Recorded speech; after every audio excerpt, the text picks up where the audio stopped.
All right, welcome back to the Dad Pack, y'all. First, before we get started, I just want to say if you guys are new here, thank you for joining in. We've had a lot of new people kind of joining in between the different platforms here lately. If you guys wouldn't mind, like sharing it to your social media group, I don't know how to really put that on there.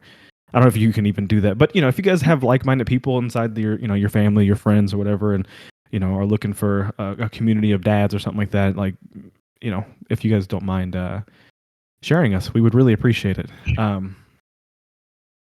We are trying to grow the show. Sorry, I'm kind of going back and forth to my show notes in here, but yeah, we're trying to grow the show at this point in the Dad Pack, and we're having good growth everywhere.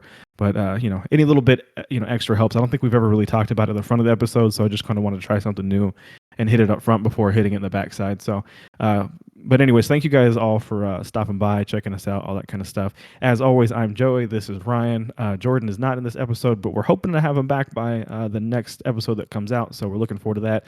And then that one there will actually hopefully hit all of our NFL stuff. I don't think we've have we hit our stuff for the NFL yet?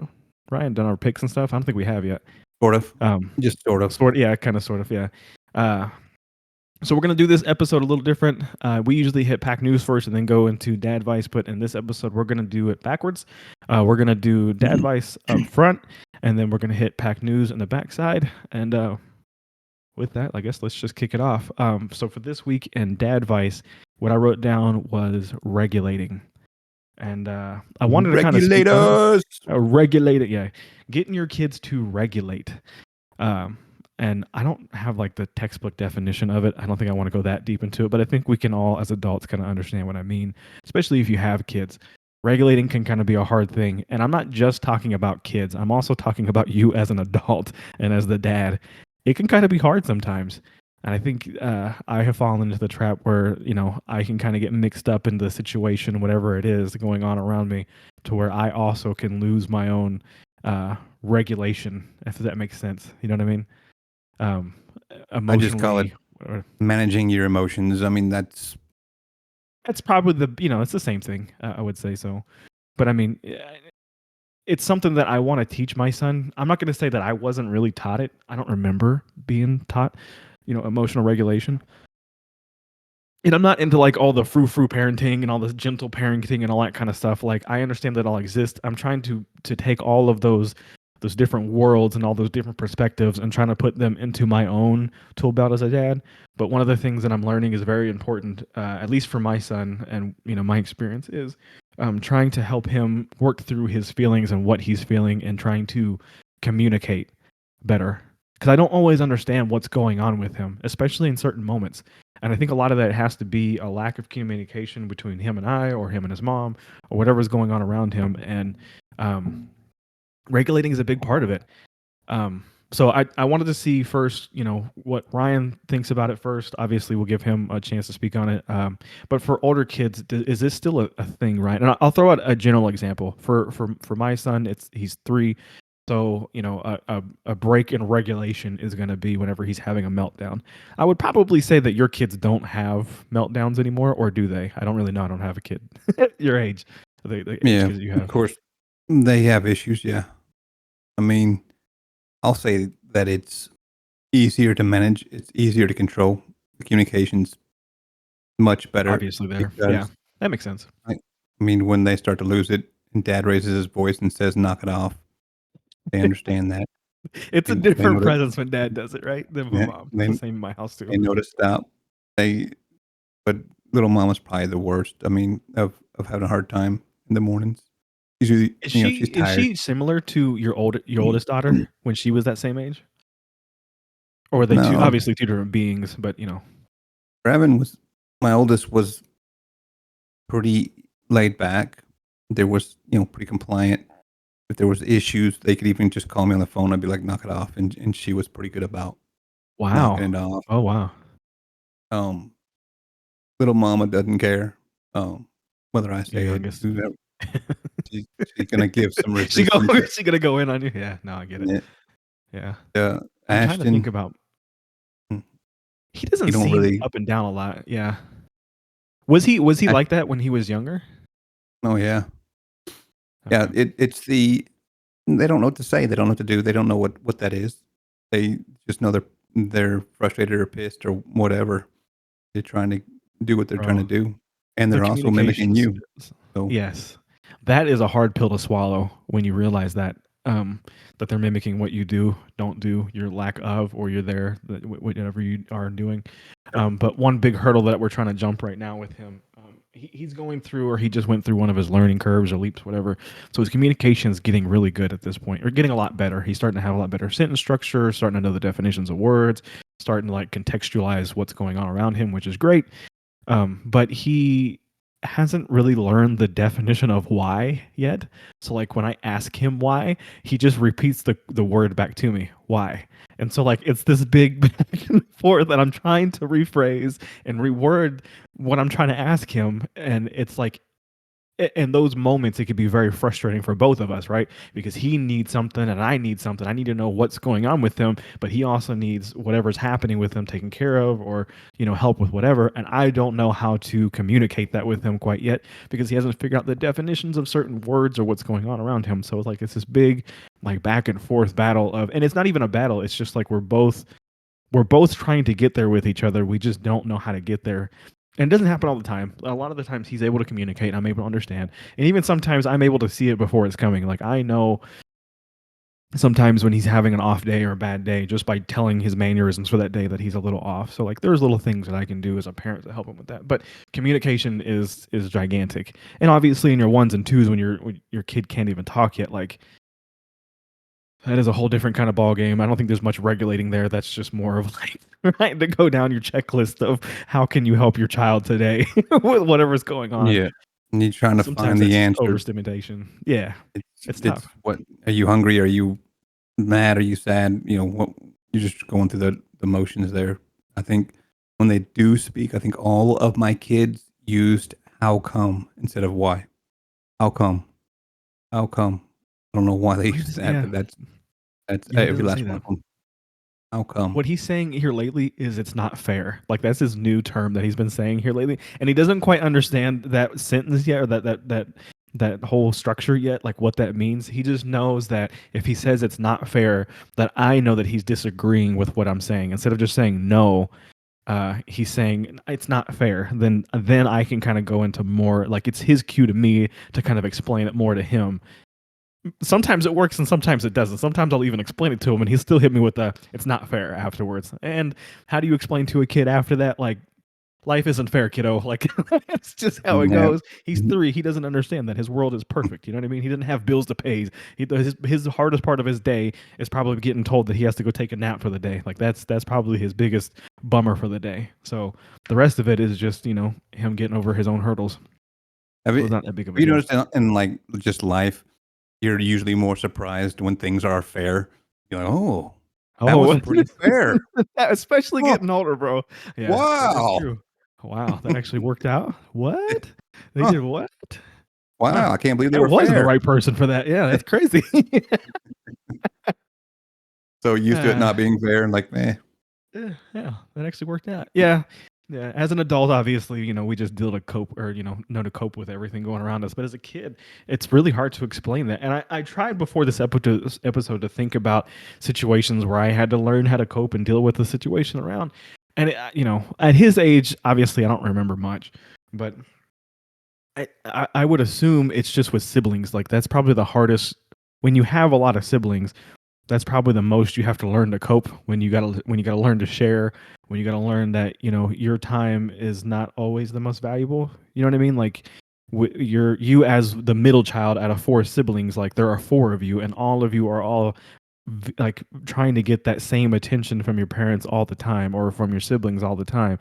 And so eventually you learn those social skills and how to learn how to roll through everything emotionally and stuff. But when you're 3, it's tough. You know what I mean? The world is just tough, and getting told no all the time is tough, and you're going to ask and say it's not fair, and why. So it's been a large learning curve, and I'm trying to really I'm trying to do the things that I don't think that I was taught before. And this is not a knock at my parents at all. I just don't think it was really this stuff was talked about before when we were growing up, Ryan. Like I don't like I'm sure there was parenting places for like our parents to go, but it's not as easily accessible as it is now. Like people can't just turn on YouTube and watch two dads talk about parenting like they can now. So before, I'm sure it was like, you had to talk to your immediate friend group, your parents, and whatever. I'm sure there was like groups and stuff, but it's just not like it is now. I'm sure that You could growing up back then read a they would have book. appreciated a book, but then you're just getting the perspective of that one author. You know what I mean? Like I think my greatest uh, ability is being able to pull from what Ryan's saying, what Jordan's saying, what my dad is saying, what other friends are saying, and then using those perspectives to kind of mold my parenting. But it's tough. It just depends on how big your social circle is. Some people just didn't even have the opportunity, just depending on how much you work, especially dads. And back in those days, who were my parents growing up days, the dads were the providers. So like when you're working 8 to 12 hours a day, it's kind of tough to go out there and talk to people about how to be a better dad. So not knocking you guys, just saying we're I living in a mean, different time. what if you're a truck driver? What if you're That's tough too. like a person who's just a dad who's never at home because they're providing for their family? I Yeah, don't, I moms is the think same that way too it's nowadays.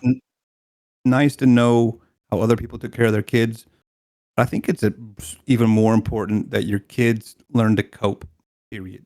Like, whatever the case may be, whatever's going on, whatever messed up stuff we do as parents because we're just trying and we miss it. How do we teach our kids to cope with life is the best case scenario, because you can't be perfect, and one thing works for one person don't work for the next.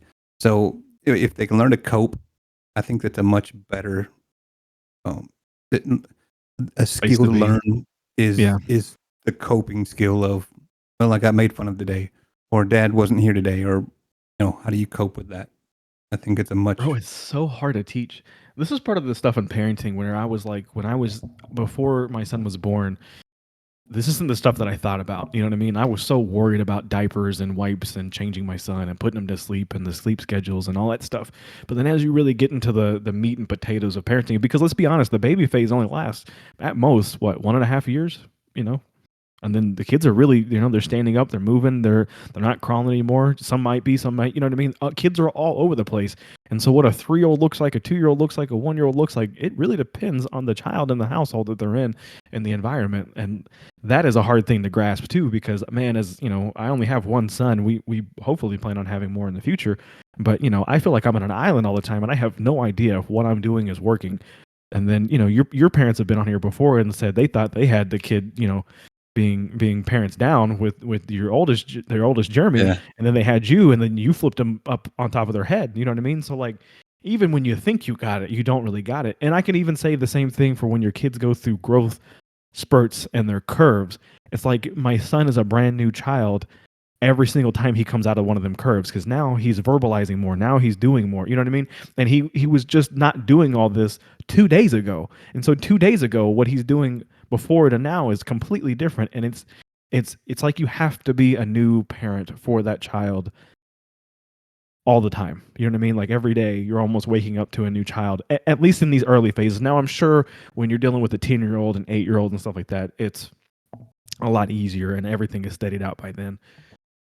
So it probably gets better. So I'm not saying there's no hope and everything is different, but these are just things that I didn't think about when I was first thinking about what being a father was like.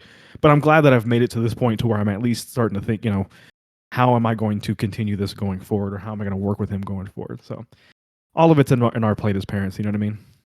As parents, I think because we know that every kid for a very, very long time goes through different phases. God knows how long. Like, I may be going through phases now. I have no idea.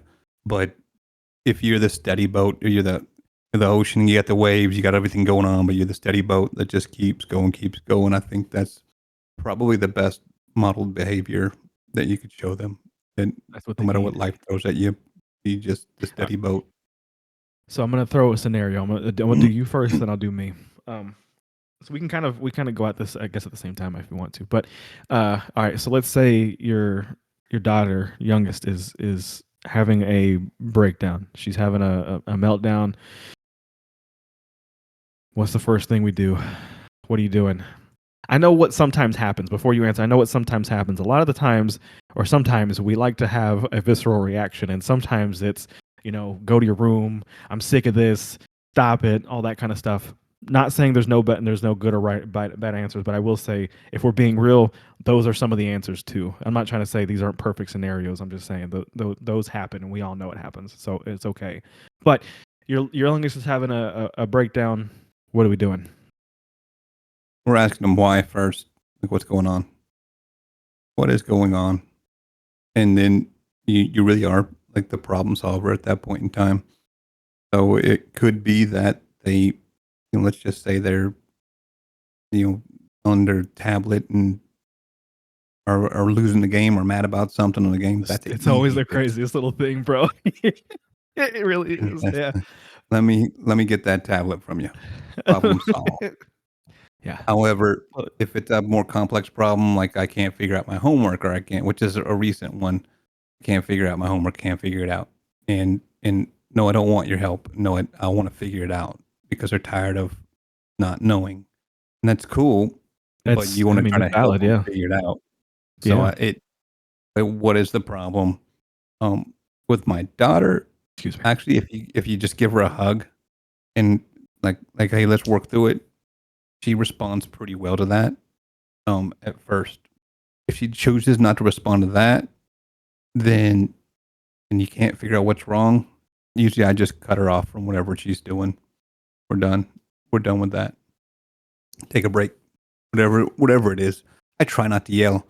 I do obviously lose it sometimes. It's usually when they're having tons of fun that I begin yelling. It's not usually when they're like having a problem. Like that's an easier solution to me. Like, hey, what is the problem? I'm an adult. We can figure this out. But when it comes to like they're just having an out of control blast, they can't settle down. They can't. They can't. They're just losing it, and you can hear. It sounds like they're literally taking sledgehammers to the upstairs. You can hear it from the downstairs. And after the second or third time, you had to go upstairs and be like, "Hey, knock it off, knock it off." Yeah, Yeah. that's usually when I lose it. No, be quiet or knock it off, whatever. That's usually when I lose it. Sometimes you got to get their attention, and I do agree with that. Sometimes you do. You do got to go in, got to take it a little bit above where they are, so you can start bringing it down. From there. There is something to always be said about a dad yelling. You know what I mean? There's a good meme about mom's parenting, and mom is going crazy. She's like, her shirt's on fire. She's running back and forth, and dad's parenting is sitting in a lazy boy, and he's like got one finger up, and he's like just yelling Yep. real quick, quiet. Yep. And they're like, Done. that's it, it's done. Yeah. So I mean, there obviously is a difference between how we do things as the genders, but and I hear what you're saying. It is different. What the picture that you painted for me is different than the picture I have in my head, but it's obviously because we're talking about different age groups of kids. So like that is a a, big thing a there. a 2 and a 3-year-old. It's just Bro, it is it's just completely it's up and different. down, up and down. It's like an escaped inmate. You know what I mean? Like it's just like this crazy escaped inmate all the times. Like you have, and you're trying to put them in this box so you can watch them and make sure they're safe, but they're continually trying to jump over the box and get out and go crazy, and they're And pissed trying to do when crazy stuff. yeah. Yes, all the time. They're trying to. Yes, I saw when it was like they're continuously trying to off themselves, and you're just trying to keep them alive all the time. Yep. But it's their point. Like that's what it's one of the things I wanted to say here. Kids are supposed to find their boundaries. That's what they're supposed to do. They are supposed to do that. They're not supposed to stick their finger in their socket, right? They're not supposed to do that. You know that, but they don't know that. And finding that boundary is for you. Is that invisible wall that you have to put up for them. You have to do that. You can't let them stick their hand under a lawnmower when it's going, obviously, right? You have to put that invisible wall up because if you let them, they're going to, right? They're going to do it. Yeah. They But got to find out. and then there's some that need to learn the hard way. That's that's always been I my think me and you were both I we're think both that need to learn the my hard way, buddy. father I think my father told the story. I don't know if he did or not, but like they tried to we had cattle. Like I think we had one cow, some chickens, but we had an electric fence. Okay. My dad tried to show me like with a Oh piece boy. of grass. Like, look, this is going to shock you. You cannot touch this. It's going to hurt Oh you. my god. And I Yep. was like, I went and grabbed Both it, and hands, baby. Both hands. it I want to bolted feel me it. back, messed me up, pissed me off. Like they say, I don't remember it, but they say I got Oh up my and went and god, grabbed it bro. again. Like, oh, I'm doing that again. I don't know Jeez. why I did that. It's insane. I But think his boys were just curious because I was the same way, bro. If someone told me that was an electric fence, I'd be like, but how bad? You know what I mean? what does that Like, mean? could I take it? You know what I mean? Or is it gonna like shoot me across the room when I touch it? Like, I need to see this. I don't know why. I don't know why we're built this way, bro. We're just built this way. I don't I get mean, it. you're gonna show me with a piece of grass. Do I look like a piece of grass? I'll be fine. I'll be fine. Let No, me show bro. We you. need to let Mess. me They hit say it toys. messed me up Do something. Did it? twice. Grabbed I it mean, if it's twice, supposed to be baby. for 600-pound cattle, yeah, or Yeah. horses or what, yeah, that's a bit different. See, I never had that. I remember having it was probably a similar situation, but it was more like a varmint fence, and it was just like one little wire, and it was just enough. Probably back then you do that for dogs, you do it for whatever it was, and you would just touch it, and it would just what I mean. You remember playing those games where it was like a little handheld thing and like four people would be sitting around and you'd be holding a little handheld thing and it would just randomly shock somebody at random. You know what I mean? Like you would just wait on it. It was Yeah. the same kind of feeling as that. So like for those 90 kids, you know what I'm talking about. Everybody else that's above, you have no idea what I'm talking about. Um, but it was like that. It was like a little jolt that would hit you, and I don't know why. I just wanted to experience it. But it's the exact curiosity, and I feel like that's my son too. Like I think it's just boys, bro. Well, I mean, was Ashton? This is his son. Was Ashton the same way? At a Or certain point in he time, just yeah. did he just trust you? Because No, my he would my try. wife wasn't like that. My wife.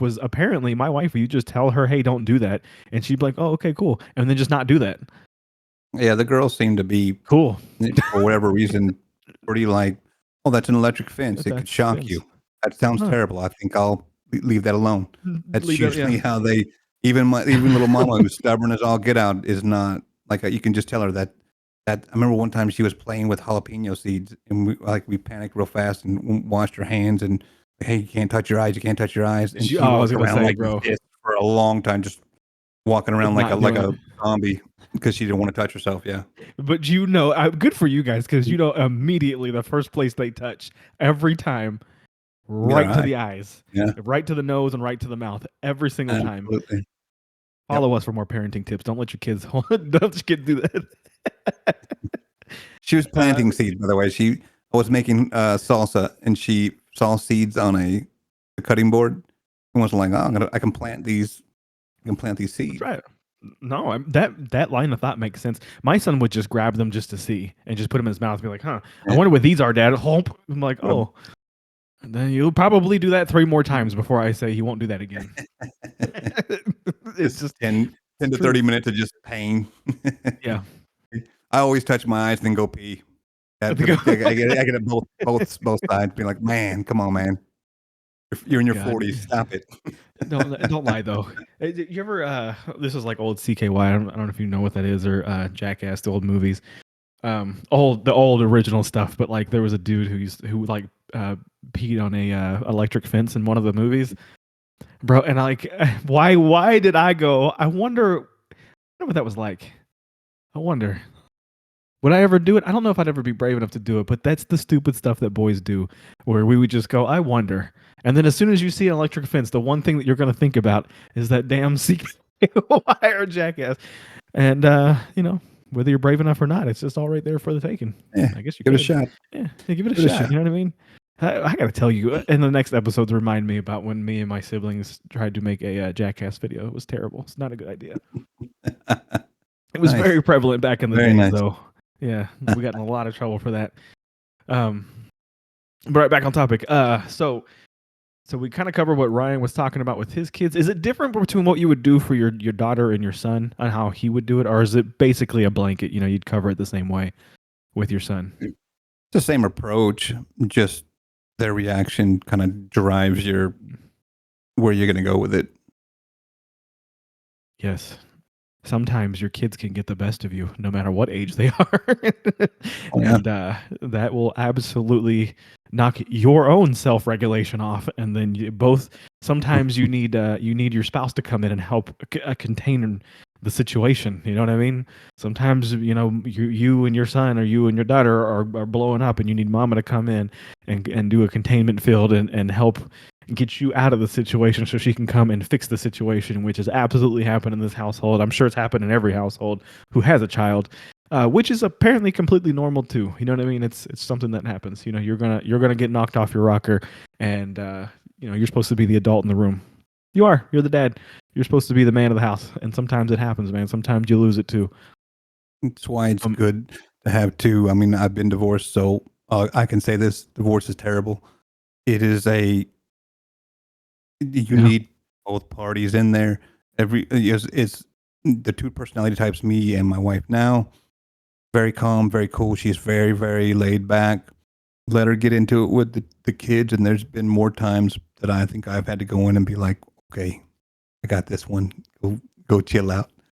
I think more times I've had to calm her down than she's had to calm me down. I don't know why that is, but I think she's super calm, super calm. And instead of just letting it go, she waits and waits and waits, and then it just blows up atomic. Yeah. You got to go in there and be like, hey, all right, killer, go take a break. I got this.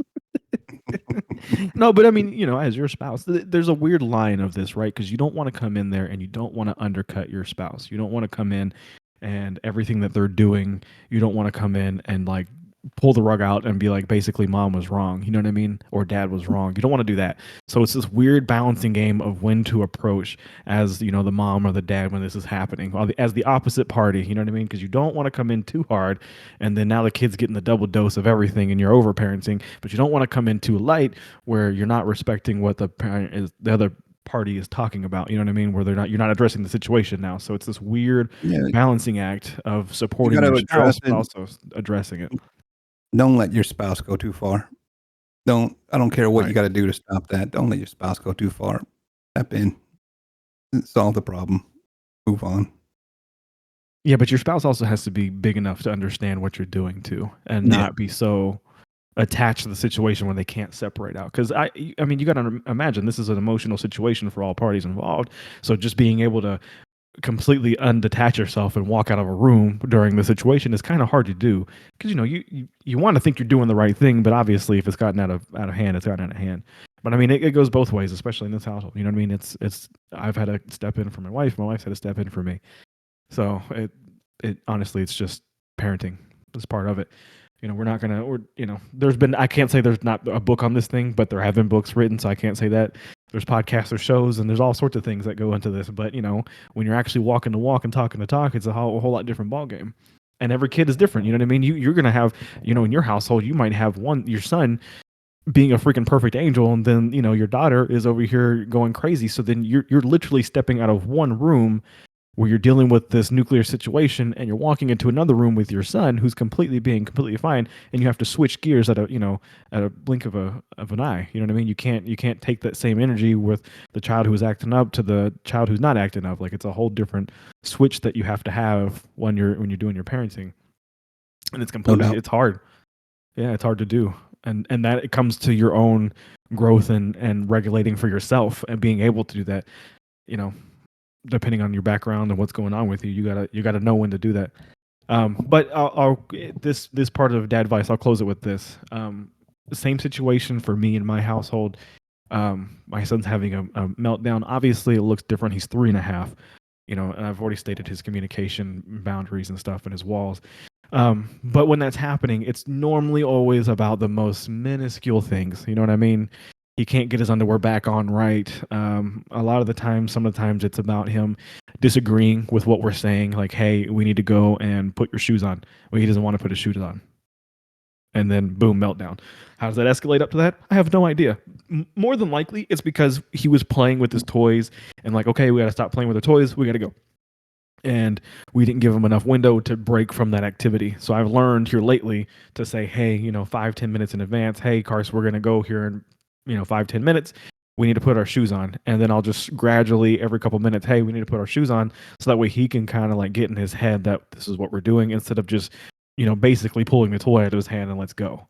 That's kind of a thing that I've kind of grown on here lately, is being a better communicator to him on a parenting standpoint, because he doesn't understand when I just pull a toy out of his hand and say we got to go now. Like, he doesn't understand that we're trying to make it to this birthday party or make it wherever we're going.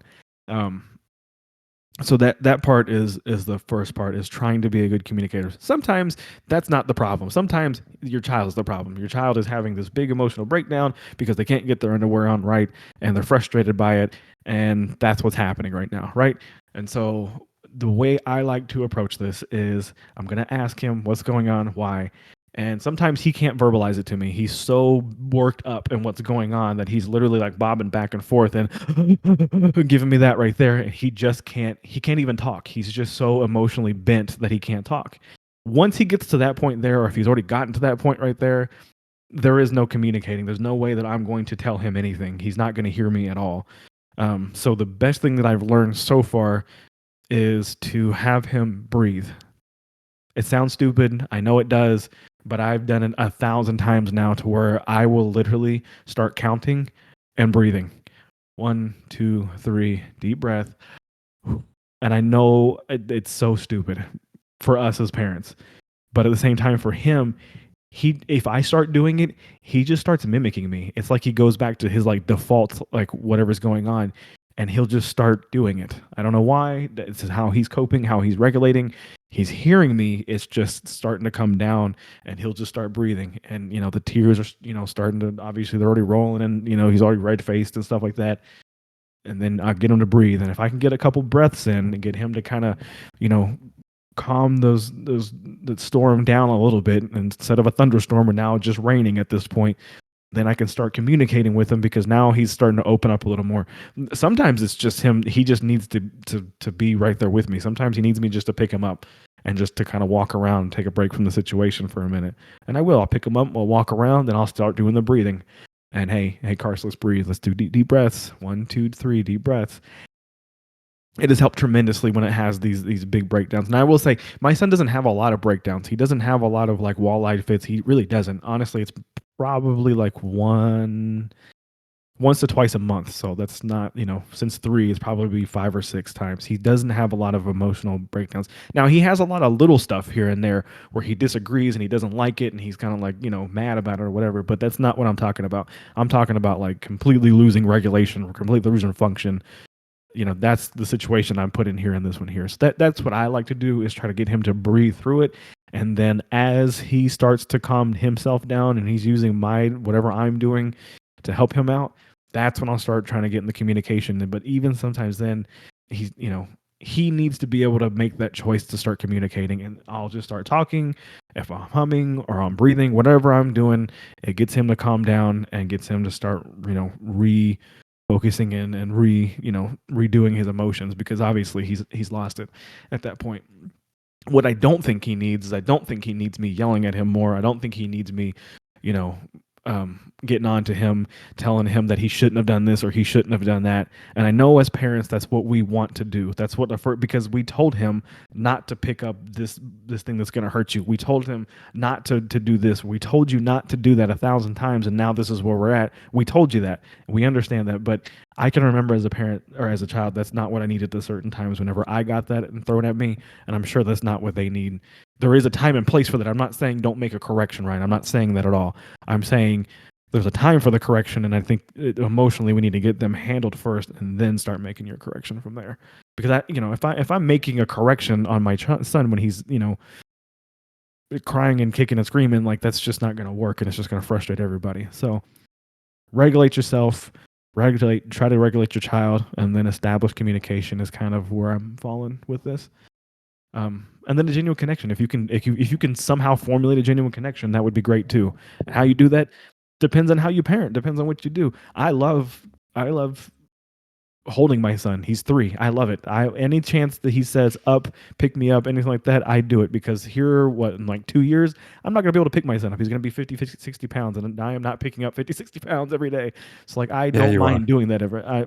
You're probably right. You know what I mean? I need to lift a little more, but every chance that I can, I'm not one of them parents who's like, you don't need to be picking your son up. You don't need to be picking your daughter up. Forget all that because eventually my son's going to be 18, 20, 21, 22. I'll never have that chance again.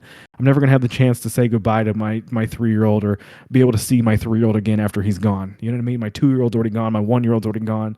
And I'm living, with that. And that's a hard thing to cope with. And if you know what I'm talking about, you know what I'm talking about. It's a hard thing to cope with when your kids move on and you don't get to see your 1-year-old anymore, your 2-year-old anymore. And it's tough. So forget all that. Forget, you know what I mean? It's okay to not be machismo in these situations and be a little cuddly. It's fine. As a dad, it's okay. You can do that too. It's not just the mom's job or the other spouse's job to do that. Like it's fine. As a matter of fact, I would say it's probably one of the best parts of my parenting. I love it. I love it. When I was a kid, I didn't have a whole lot of it, not by whatever was going on.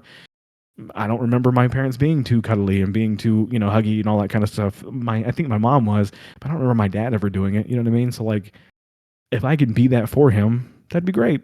I don't mind doing it. As a matter of fact, I love telling my son I love him. I love picking him up. I love getting him hugs and kisses. I do. My son comes and gives me a hug every night, tells me good night. I love it. Yes, dude. And doesn't it mean the freaking world to you? My God. Love it. Yeah. I love it. There's nothing. My son the other day looked at me and said, "Dad, you make me happy and I love you." And I'm telling you right now, I almost cried. Yeah. It means absolutely. A lot. It killed me. It just let me know that I was doing whatever I'm doing is doing. And we weren't even doing anything. I think we were watching like Team Spidey on TV or something. Like it wasn't even like anything important. We were both just chilling. And he just thought to tell me that in the time being. Am I doing something right? I hope so. You know what I mean? But I mean something to him. And so that's who I'm doing this for, is for him. I'm trying to develop the future him, right now. But also there's a selfish side of me who also loves this stuff too. You know what I mean? I love being able to hold him and to give him hugs and kisses. It's a great part. We as dads don't say this a lot. We don't say this to our friend group. We don't say it out there. It's fine. I don't think so. Yeah, I mean, hug your kids. My other hug them, love them. Honestly, it's part of it. Yeah. But anyways, that's all I think I got for this part in closing. Yeah. Anything else to add to that, Ryan, before we jump into? We need to jump into Starfield. I don't even care about football. Okay, well, first let's hit Pack News, baby. Jump into it. Pack News. Hey, I like that one. That was kind of jazzy. Okay, so for Pack News, yeah, we had a couple things. We had. By the way, I want to say sorry that we missed you guys last week. We missed an episode and it was because of a technical error on my part. We did have an episode for you guys, so we'll be that part of Pack News. We missed a week. We had an audio problem, and we had Ryan's other brother on the podcast, Jeremy, and he was going overseas with his family, and it was a really cool episode, but unfortunately we weren't able to use it. So we're gonna hopefully have him on the podcast later on down the road when Jordan comes back and Jeremy, is a good place. He's kind of where is he right now? Do we know? He's in Bangkok right now. Bangkok, yeah. See, I don't know that he has a stable internet connection right now. They might have better than us. I have no idea. But you never know where they are. He moved his whole family out there. It was a whole thing. We went through it in the last episode, but we didn't get to release the episode, unfortunately. So that off the top. Sorry we missed a week. We'll be back on it. So this part of Pack News, Ryan wants to hit Starfield. I'm with you. What's going on with Starfield, buddy? Because I'm right there with you. I have been grinding away, baby. I love it. Buddy. It is great. Absolutely you like amazing. It too? You do? It is. There's got to be over 100 planets to explore. It's space. It's kinda. It's kind of exploring. They put you in a fishbowl, so you can like just randomly pick on a planet to go to or a moon to go to. But there's it's a tile. It's like a big box. So you land on this big tile that's a kilometer long all the way around, and then you just go to explore whatever's in that 1 kilometer or 1 mile of square area. It's not like you can just run for miles and miles and miles and miles on the one planet. You can't do that. There's an invisible boundary. Did you not know this? I haven't made it all the way around the planet. No, you haven't. I'm telling you, haven't. This is what the developers even were talking about. Like, it's not where you can't just go around a planet. Depends on which planet you go to. Well, hold on. How many tiles there are? You're right. If there's only one tile for the entire planet, then yeah, you could just go around the whole planet. I guess I haven't ran into a planet where I could do that yet. Starfield is exactly what you want to make it. Is 100%. You could do what I'm doing and just do 1,000 side quests, or you can do the main quests and continue on. I think I've done like one or two main quest missions. I think I'm like level 16 or 17, maybe 18. Dang, bro! What in the world? You know how much time you have to put into to get to like level 10? And what's crazy is like me and my son are playing on the same game, so he has taken half the time. I've taken half the time. He's at like level Dang. 8, but there's a way to level up faster. You can get powers. I don't know if you know this yet. You can get powers, so you need to get on the main quest so you can have your powers. I've got like I did not know I 8 could or 9 powers. powers. Yeah, I you just can got my have powers. booster pack where I can like boost around. You know what I mean? Like I get extra, like it's like an extra jump basically. Yeah, And some of the moons yeah. is like lighter gravity or lighter plant. Like under the planets is lighter gravity, so you can kind of like moonwalk everywhere you're going. Like you'd be bouncing everywhere. So kind of cool. You I need to think do I think the Mantis quest. huh? There's a I Mantis so quest. but you have to. Okay, so I looked this up because everyone kept on telling me to do that because so you can get like your Mantis ship and your Mantis legendary armor or something like that. Um, but you have to get that quest while you're on a quest. So you have to find the Mantis quest. Yeah, I don't know if you know that. So you're probably a scavenger like I am. You probably go and hit every single box. You're meticulous. You know what I mean? You're hitting every I'm a single looter. body. I'm a looter and a Yeah, shooter, you're a baby. looter. Baby, I'm the same way. I'm gonna look through every Mhm. single room, forget whatever's going on. I want to go through it all. So that's what I'm doing. Yeah. And so I found them. It's a document you have to find on like a fallen soldier in one of your quests. You kill one of these soldiers or whatever, and then you go and you find the document on him, and then the document leads you to the side quest of the Mantis. But I haven't actually done it yet. I'm telling you, dude. I am so in on just going to different planetary systems and like I'm just going diving in different mines. Like it just says like forgotten mine, and I'm like going there, hitting that planetary system. We're going there, baby. And like every single and there's 1,000 galaxies. Like you just hit from galaxy to galaxy to galaxy to galaxy, and they're all different moons, different everything. That part is really cool. I'm glad you're enjoying the game. I didn't think you would actually enjoy the game, but uh, one thing I don't like about it, the shooting mechanics on controller, not that No aim great. assist, baby. No aim assist, Yeah, baby. there's no aim assist, and that's terrible. If I was on a mouse and keyboard, it would be a bit better. But yeah, the no aim assist kind of takes a little bit away from it. I think that I have skill until I play a game with no aim assist, and I realize I have zero skill at shooting anything. Uh, and then I don't like the flying a lot. Like it's kind of Terrible. I think terrible, if right? for me, it was better when first of all you need a better ship. I'm just telling you, it makes a big difference. And then Okay, maybe that's. I'm still on the frontier, so like I'm still on the first ship. Like yeah, you need another it's ship. It's much better. You go okay, faster. You can control it better. You need to hire a pilot. It makes your piloting systems better. There's some huh? things you can You do. can hire people. Yeah, Okay, you can hire people. So there's some good stuff that you can do, and it makes a difference. However, it's still pretty tough. I lowered my sensitivity, which helped, but okay. still tough. Maybe that's what I'm doing, dude. I've been going through and like hitting the people's like how-to videos. Like everybody says a little bit different. I didn't know you can hire a crew, so I guess I'll do that. But my biggest complaint about the game so far, and this has to be yours too, is the lack of maps. I hate one of the main hubs you go to is a planet called Jameson, and on this place, there's shops everywhere. You can go and you can get a thing of coffee. You can go buy clothes. You can go do all this, but there is no map that you can refer to where anything is. And there's like Joey, 3 or 4. What? there's a map. There is a bro. I haven't even found the map yet. It's Where's like the a map kiosk. at? That's like a little kiosk. But you have to go to it. Yeah. Oh no! I'm saying like a map on your person, because like on most video games, like you have like like a Yeah, geography no, map. You know what I mean? you're not gonna get that, but you can go to the kiosk to go find it.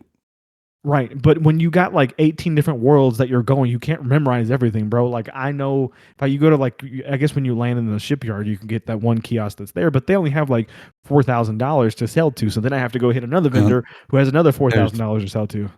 there are map kiosks.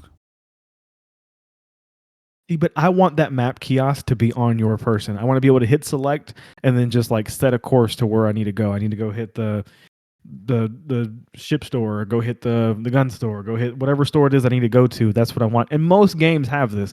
And Bethesda, I think, is the developer for this. Bethesda said that they should have done that, and they're planning on doing that down the road, adding maps to it. But it is so frustrating trying to figure out where I need to go. I have no idea where anything is. Have no idea. Where do I go to sell stuff? I have no idea. I literally, the number one problem in the game right now is I can only carry 155 pounds, and I don't know. Like I have to keep continuously going back and forth to the kiosk to sell stuff. You know what I mean? I can put it on my companion. I just figured out how to put stuff on my companion. Okay, but nobody tells you this stuff. Don't come at me, bro. I'm just learning. You can put it on your ship. You can transfer it to your ship. I found that out today too. No one tells you this stuff. I just found out today, or earlier. I'm sorry, yesterday night, that you can put stuff on your companion. I didn't know you could put stuff on them. You know how many times that would have helped if I could just be like, oh, here. My poor companions, they've carried so much stuff for me. I put it on them. Yes. I love mining, so like one of my heaviest resources is going through and hitting the mines, because you're going to need that stuff to develop your characters and your your modifications for your weapons and your spacesuits. You need all those minerals and all that kind of stuff, but they take up an extreme amount of weight for your character. So like that sucks, dude. But I just figured out how to do that. You can upgrade your weight carrying status. But eventually you're going to get capped at like 160, 170 pounds. So like eventually you will get capped. No, so. Well, that's why you need the Mantis armor. It gives you 40% extra carry weight. Oh my god, this is ridiculous. Yeah, okay, all right. I can carry like two something, I think. Yeah. Can you send me your build? Oh my god, I'm at like 150, bro. I can't carry anything at all ever. And so like my companion 165 for a long time. Yeah. Bro, it makes a huge difference knowing that my companion can carry stuff, because then I'll just trade stuff back and forth. I'll take my companion to the store with me, make them carry everything, and then I'll just grab everything off of them and then take it. Hold on. Joey, have you built an outpost yet? Because I have not. And I'm like, I have not done that. That's so you hit the scan when you're in another building. Bro, I didn't even know where to put. I didn't even know where to store my stuff. You know what I mean? I can't figure it out. I'm having a hard time figuring that one out, but I'll figure it out. It's a good game. Very good game. It's out of control. You spend hours on it, and yes, I've lost days. No progress. Yeah, bro, you make no progress in the game and spend hours doing the same thing. I spent a solid like 3 hours just modifying my ship one time. And I saw one where like somebody made the Halo ship, like the green one that like lands cool, on yeah. Somebody actually made that and like shared the build on it. So like I tried to make my ship into that, because you can make the Frontier look pretty much like it.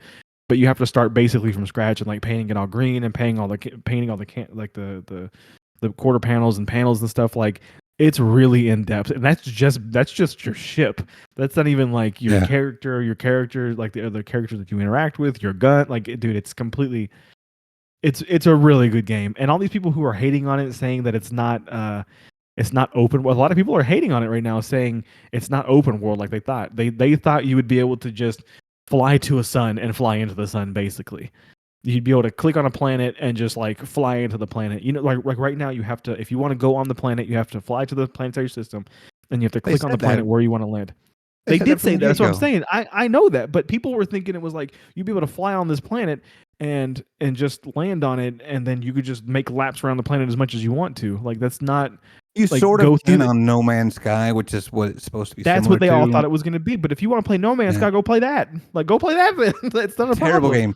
The graphics on this game, and I did not put it on my PC. I put it on my Xbox because I've got that pretty high tech computer, but I didn't want to like load it down with every GPU you got to run with that. It's got to be super high. I mean, it's a beast of graphics on that game. It looks so good. So too. So I had to take mine down because mine kept crashing. I don't know if it's my Xbox or what's going on with it, but I put it at the highest res. It might be my TV, to be honest with you. My TV competing with my Xbox, and it's just like throwing it off and making it crash. But mine crashed like 3 or 4 times, so I had to lower it down. So mine looks a little bit more spongy, as they say, instead of sharp. But I don't mind it. You know what I mean? Like I'm cool. I'm a person that I love the RPG aspect of it, of building a character, rolling with a character, and then like the story part of it. But like I'm gonna go to every single box, every single room, every single place, and hit everything. Like I love doing that. It's part of the journey. You know what I mean? Like Dude, I could probably play this game until December. You know what I mean? Like I'll be on this game for quite some time. My other problem with it, dude, is why isn't it multiplayer? It's things that I Yeah, don't understand. I wish we Why could are do games coming multiplayer. out? Yes, why are games coming out nowadays that aren't multiplayer? What are we doing? I And understand that they're there's the game like Skyrim that are made for that, but like this seems like a social game. This would be this a is fun social game. this is like Fallout 76, and that is absolutely multiplayer. It's Right. very similar. Same company built it. I don't know why they didn't make it multiplayer. It may just be too much for their servers to handle. I don't know. But even kind of like I don't know if you played Diablo. So even in like this latest Diablo, the whole area wasn't multiplayer unless you were with a group. But if you want to go to the multiplayer area, you could do that. So why not make like a galaxy that is the multiplayer galaxy where you can go and have space battles, where you can go and like basically rob each other, you know what I mean, or do whatever you're gonna do. Like why not just put a multiplayer and you can put it detached, kind of like Call of Duty does. Call of Duty has their entire war zone as a detached version of Call of Duty. You have the Call of Duty multiplayer, then you have Warzone. It's completely detached. It's like do that. Just do that. Just like do something where I can just, or maybe just make it to where I can join into Ryan's game. Why can't I join into Ryan's game and help him loot and shoot? You know what I mean? That would be freaking fantastic. I'm just saying, I it really I don't know. it makes me angry why video games are, and it's a lot of them nowadays are coming out without multiplayer. And like when me and you were growing up, bro, that was the staple of our childhood. It wasn't just sitting alone, playing Bomberman all day. Like it was, and no shade of Bomberman. It wasn't that like Speak for yourself, but I was I'm with you, but like tell I me was right now. Nintendo. Was Nintendo first. Atari, Nintendo, all But single player. Atari, But I could sit yes, next to somebody and play with them. You that's what know, I'm saying. It added I a don't. social level of it, and then it goes from there. Bro, the I best thing think that ever happened to crossplay. Xbox was going online. That's what Oh blew yeah, Xbox up. That's what blew it up. When you were able to go online with Halo for the first time, was it not one of the best things you've ever no, experienced? it's It's crazy. amazing. Like, But yeah. but having cross platform, I think ruined a lot of things, and I think they just stay away from it. Yeah, I mean, I'm sure that the people who are PlayStation owners are punching the air right now. I mean, I know that they have like Spider-Man, Miles Morales, and they have God of War and all that stuff. But if you're a Do PC they player, you not? get the best. Do they not have They Starfield? don't have Starfield, bro. No, this is an Xbox exclusive. I In know. your face. That's a win for us, baby. Check. That's a big win for Yeah. us. Yeah. No. Yeah. You got to be punching the air right now doing that. I love the game. I ain't gonna lie to you. I'm gonna keep on playing it for quite some time. I wish there was a social aspect to the game. I really do. I think it takes away.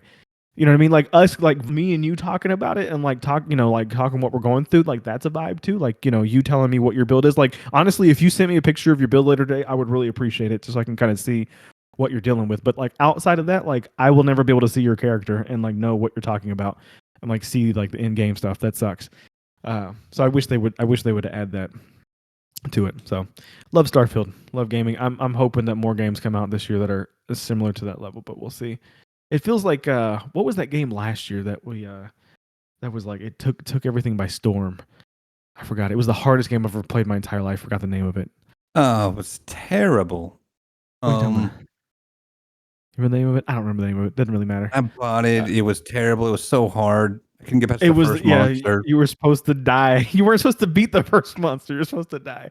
Why can't I think of the name of it? Anyways, yeah, but that was awesome. It was one of the games where I had to put it down, come back, and go back to it. I feel like this is going to be that game too, where I'll probably get burnt out of it after a while and then go back to it. It'll Yeah. be something that I'll be continuing to play through. So we'll see.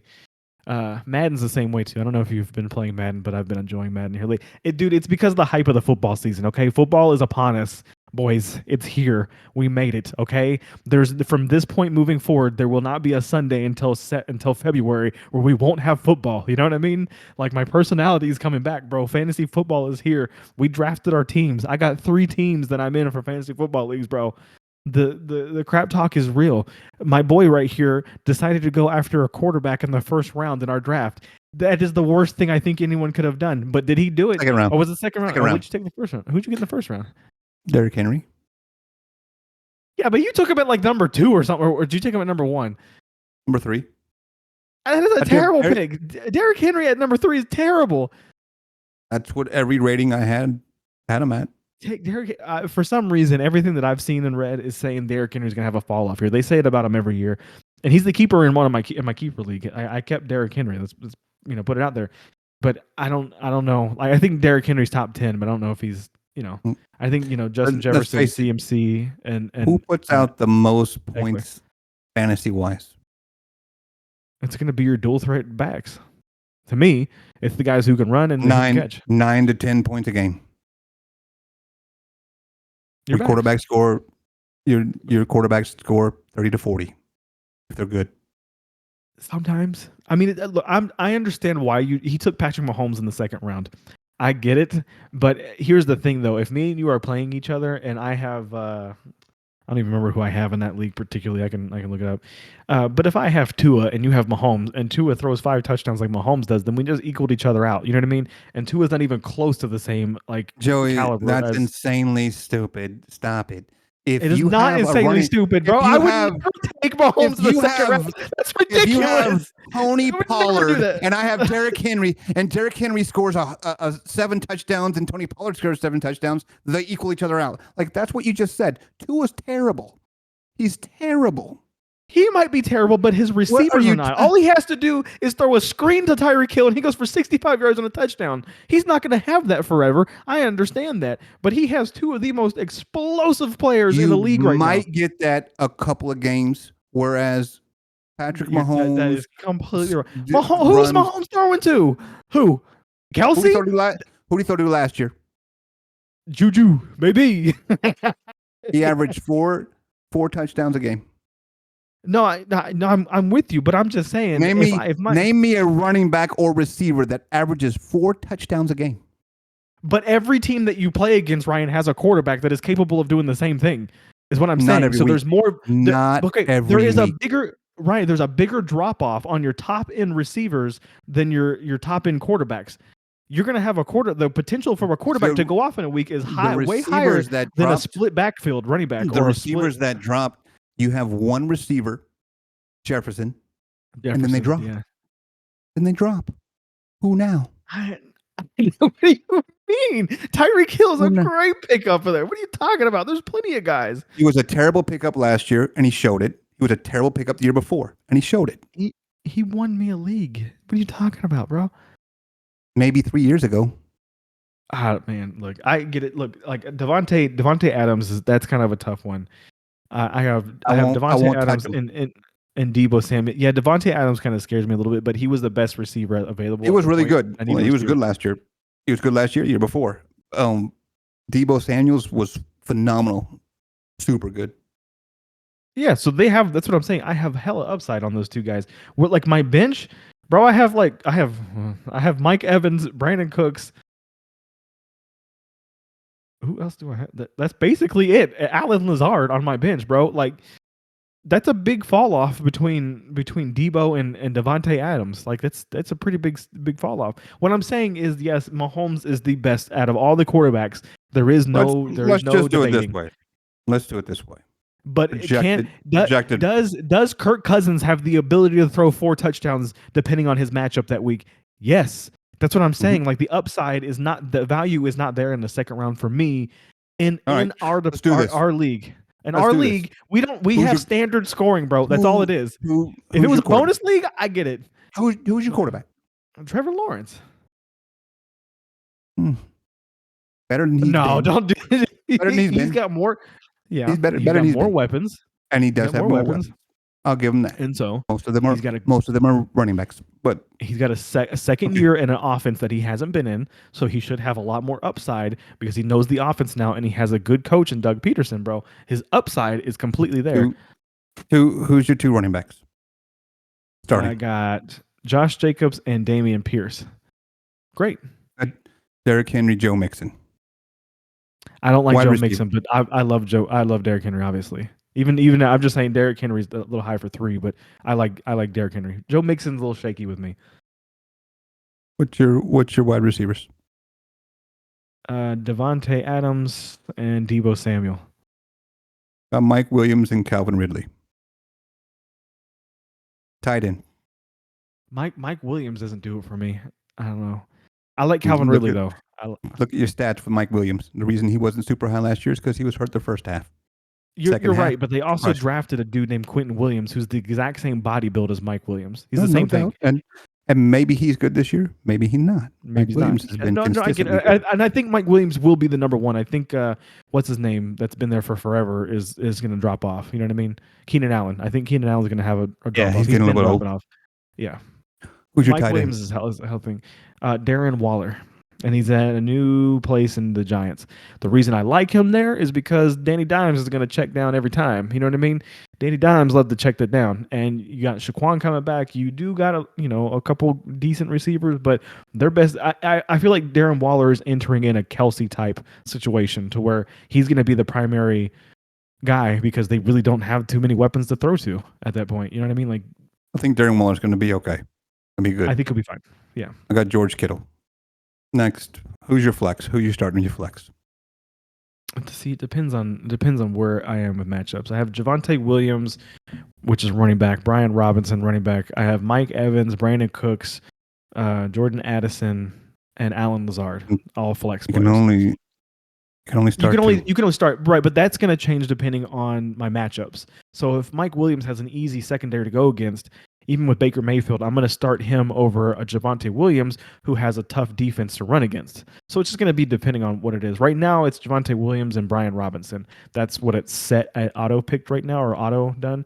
But like it's going to change week to week. Like Brandon Cooks, you can say what you want to say. Brandon Cooks has kind of been up and down, but being at the Cowboys, bro, I think his upside is gigantic. I think he's going to have a great year. Okay. Or he's not going to do anything. He's just going to basically take the top off and let CD get everything. I really don't know. But I'm assuming with CD there taking a double team, I would assume Brandon Cooks is probably going to be a little more open. I would assume so. I'm expecting Brandon Cooks to be good this year. I think it'll be Gallup. But Gallup could be too. I got Montgomery and P. Ryan right now starting for my flex. That's kind of where I fall off, but still projected pretty high. Montgomery is going to be great goal line work. I think they're going to run the rookie in between the 20s, and then it's going to be like a Zeke situation.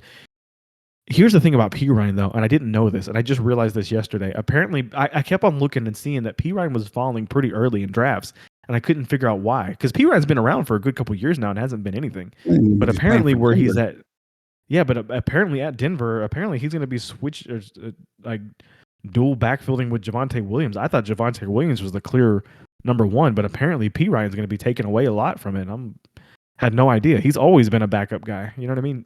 Since he's been in the league, he's been a number 2, number 3 running back. So, but apparently that's not the situation he's running into now. So that was a bad draft on my point. If I would have known, because Javonte Williams is coming back from like an Achilles or something, which is a tough one to come back from.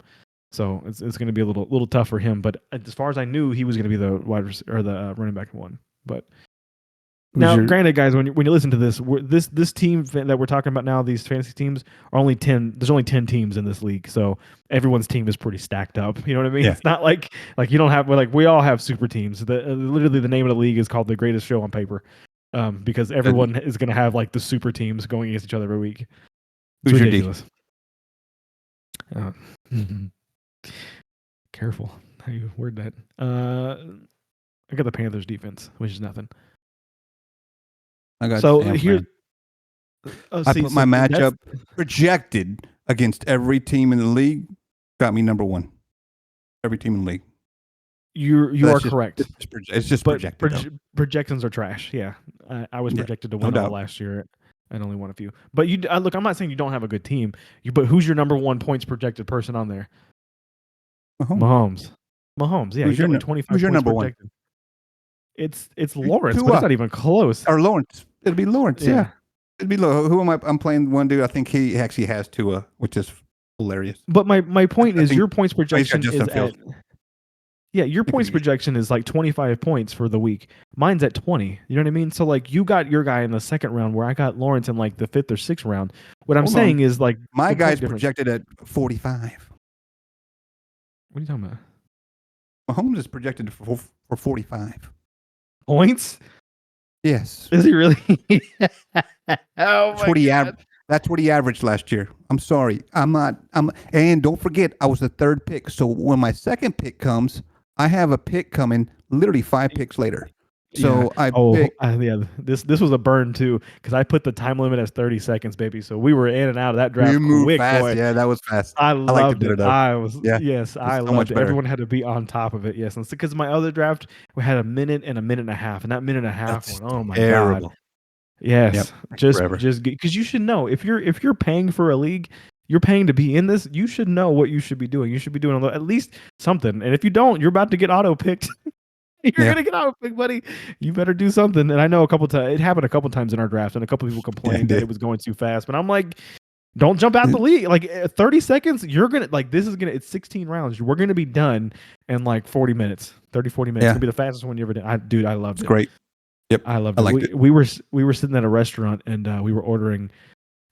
We got our drinks first, and then the draft started. And before we could even we order our food and get our food to us, we were already done with the draft. It was done. So then we just Beautiful. got to sit back and I was like, dude, this is great. I loved it. I did have a team name difference for you. So right now your team name is hold on. These It fantasy is nuts.